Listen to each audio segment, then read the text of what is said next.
is ever confronted with the intricate problem of refereeing the contest between the natural expansion of emotional impulses and the moral growth of unselfish urges predicated on spiritual insight, genuine religious reflection.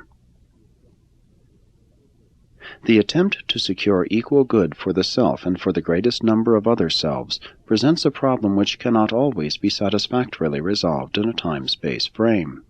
Given an eternal life, such antagonisms can be worked out, but in one short human life they are incapable of solution. Jesus referred to such a paradox when he said, "Whosoever shall save his life shall lose it, but whosoever shall lose his life for the sake of the kingdom shall find it." The pursuit of the ideal, the striving to be godlike, is a continuous effort before death and after. The life after death is no different in the essentials than the mortal existence.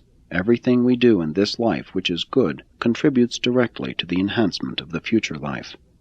Real religion does not foster moral indolence and spiritual laziness by encouraging the vain hope of having all the virtues of a noble character bestowed upon one as a result of passing through the portals of natural death.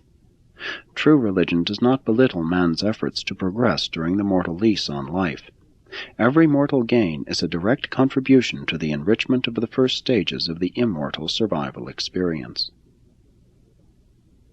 It is fatal to man's idealism when he is taught that all of his altruistic impulses are merely the development of his natural herd instincts. But he is ennobled and mightily energized when he learns that these higher urges of his soul emanate from the spiritual forces that indwell his mortal mind. It lifts man out of himself and beyond himself when he once fully realizes that there lives and strives within him something which is eternal and divine. And so it is that a living faith in the superhuman origin of our ideals validates our belief that we are the sons of God, and makes real our altruistic convictions, the feelings of the brotherhood of man. Man in his spiritual domain does have a free will. Mortal man is neither a helpless slave of the inflexible sovereignty of an all-powerful God, nor the victim of the hopeless fatality of a mechanistic cosmic determinism. Man is most truly the architect of his own eternal destiny. But man is not saved or ennobled by pressure. Spirit growth springs from within the evolving soul. Pressure may deform the personality, but it never stimulates growth. Even educational pressure is only negatively helpful in that it may aid in the prevention of disastrous experiences. Spiritual growth is greatest where all external pressures are at a minimum. Where the Spirit of the Lord is, there is freedom. Man develops best when the pressures of home, community, church, and state are least. But this must not be construed as meaning that there is no place in a progressive society for home, social institutions, church, and state. When a member of a social religious group has complied with the requirements of such a group, he should be encouraged to enjoy religious liberty in the full expression of his own personal interpretation of the truths of religious belief and the facts of religious experience. The security of a religious group depends on spiritual unity, not on theological uniformity. A religious group should be able to enjoy the liberty of free thinking without having to become free thinkers. There is great hope for any church that worships the living God, validates the brotherhood of man, and dares to remove all creedal pressure from its members. 6. Philosophic coordination.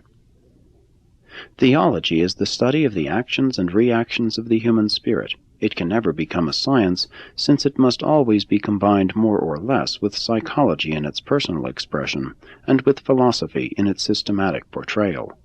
Theology is always the study of your religion. The study of another's religion is psychology.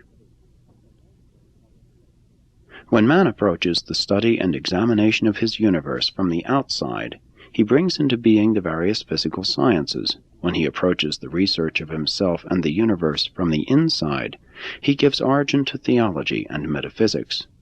The later art of philosophy develops in an effort to harmonize the many discrepancies which are destined at first to appear between the findings and teachings of these two diametrically opposite avenues of approaching the universe of things and beings. Religion has to do with the spiritual viewpoint. the awareness of the insideness of human experience.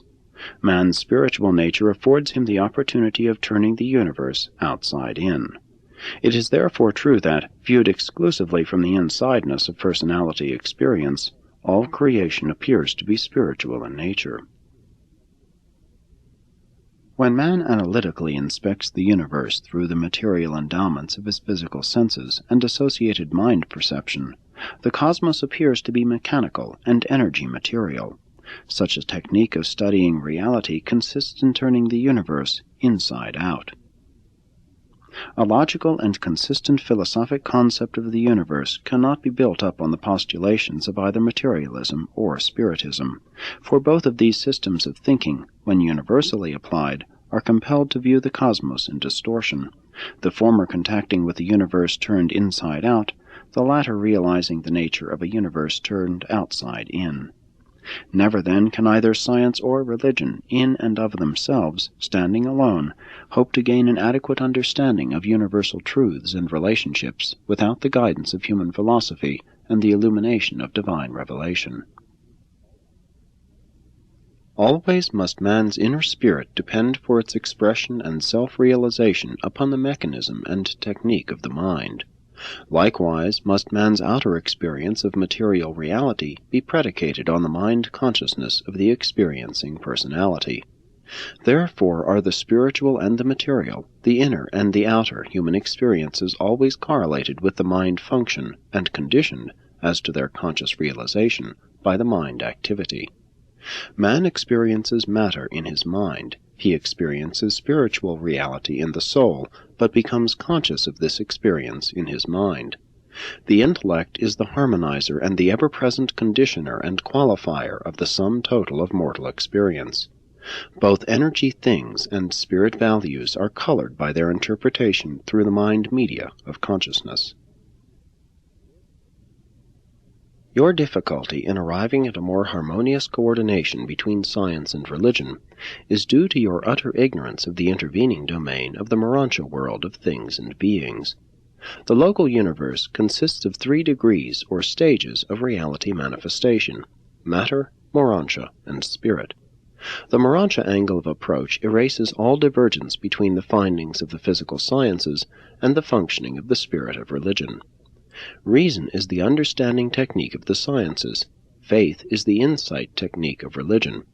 Mota is the technique of the Morontia level.